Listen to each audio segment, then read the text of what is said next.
নমস্কাৰ সকলোকে। আজি এটা খুব ধুনীয়া প্লেন দেখাব বিচাৰিছোঁ।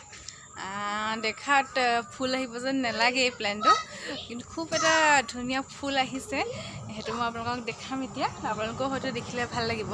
তাৰ প্ৰতিটো পাতৰ পৰাই ফুল ওলায় এইদৰে। কি প্লেন্ট হয় সেইটো মই দেখাই দিছিলোঁ। এইটো চব ইয়াৰ ফুলৰ ডিজাইনটো আপোনালোকে দেখিবলৈ পাইছে, আৰু ইয়াৰ কালাৰটো, ইয়াৰ ডিজাইনটো চাওকচোন কি সুন্দৰ। আৰু পাহিটো ইমান ছফ্ট হয়, কি ধুনীয়া, মানে সৰি যায় বুলি ভয়ে লাগে চুবলৈ। একদম ধুনীয়া হয়। আৰু ইয়াৰ এই প্ৰতিটো পাতৰ পৰা দেখিছেনে এইদৰে ফুল ওলাব এইদৰে। আৰু ভবাই নাছিলোঁ যে এইটো ফুল আহিব এইবাৰ, কিন্তু খুব ধুনীয়াকৈ ফুল আহিছে।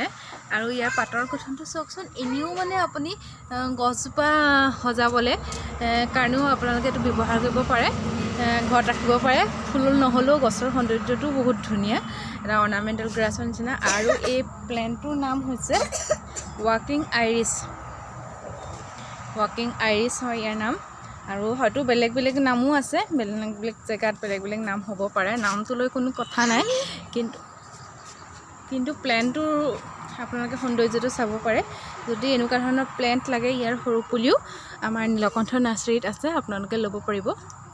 ইয়াৰ প্ৰতিটো এইদৰে পাতৰ পৰা যেতিয়া গোটেইখিনি ফুল আহিব, দেখিবলৈ খুব সুন্দৰ লাগিব। এতিয়া এটা এটাকৈ ওলাইছে, অলপ অলপ বাকী পাতবোৰতো অলপ অলপ ফুল অহাৰ দৰে হৈছে, কিন্তু এইদৰে এইকেইটা প্ৰথম আহিছে। খুব ধুনীয়া লাগিছে দেখিবলৈ।